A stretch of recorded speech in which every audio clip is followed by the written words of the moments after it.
Okay, welcome back to my YouTube channel. ഞാൻ Bigg Boss Tamil കാണാൻ തുടങ്ങിയ സമയം തൊട്ട് ഇങ്ങനെ ഒരു സംഭവം ഇതുവരെ കണ്ടിട്ടില്ല. ഒരു വെറൈറ്റി ആയിട്ടുള്ള ഒരു കോൺസെപ്റ്റ് പ്രാങ്ക് നടത്തിയൊക്കെയാണ് കമറുദ്ദീൻ, പ്രജിത്ത് ആൻഡ് നമ്മുടെ പ്രവീൺ രാജ് ഇവർ ചേർന്നാൽ നടത്തിയ ഒരു പ്രാങ്ക്. ഗംഭീരമായ പ്രാങ്കായിരുന്നു. എനിക്ക് തോന്നുന്നു ബിഗ് ബോസിൻ്റെ ഹിസ്റ്ററി തന്നെ ഇങ്ങനൊരു പ്രാങ്ക്. കാരണം അങ്ങ് അടിപിടി കാര്യങ്ങളൊക്കെ ആവുകയാണ്. സാന്ദ്ര എമ്മി നമ്മുടെ പ്രജിൻ്റെ വൈഫ് കടന്ന് കരയുകയാണ്.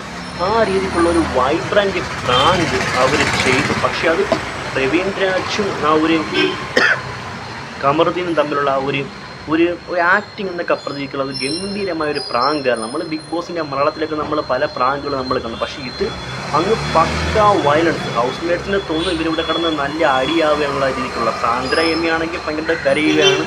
ആ രീതിക്ക് ഒരു ഗംഭീര പ്രാങ്ക് നടത്തിയത് സൂപ്പർ എന്ന് വെച്ച് കഴിഞ്ഞാൽ ഔട്ട്സ്റ്റാൻഡിങ് സാധനം. നമ്മുടെ റെജിനും കമറുദ്ദീനും പ്രവീൺ രാജും കൂടെ ചെയ്തിരിക്കുന്ന ആ പ്രാങ്ക് എനിക്കങ്ങ് ഇഷ്ടപ്പെട്ടു. പക്ഷേ ഹൗസ് മേറ്റ്സിൽ ഇന്നും പലരും ചിന്തിക്കുന്ന അതൊരു റിയലാണെന്നൊക്കെയുള്ള കാര്യങ്ങളൊക്കെ കണ്ടിരിക്കുന്ന പ്രാങ്ക് എന്നുള്ള ഒരു വെളിപ്പെടുത്തൽ നടന്നിട്ടെന്ന് എനിക്കിപ്പോഴും തോന്നുന്ന ഒരു കാര്യം വെച്ച്. പിന്നെ എക്സ് കൺസൾട്ടായ ദീപക്, പ്രിയങ്ക ദേശ്പാണ്ഡെ ഇവരൊക്കെ വന്ന് ആ ഒരു ഹോട്ടൽ ടാസ്ക് വേൾഡ് സംഭവം പിന്നെ സ്റ്റാർട്ടപ്പ് ചെയ്തായിരുന്നു. ആ ഒരു കാര്യങ്ങളൊക്കെയാണ് ബിഗ് ബോസ് തമിഴ് ഇപ്പം പൊയ്ക്കൊണ്ടിരിക്കുന്ന ഗംഭീരമായ ഒരു പ്രാങ്ക്.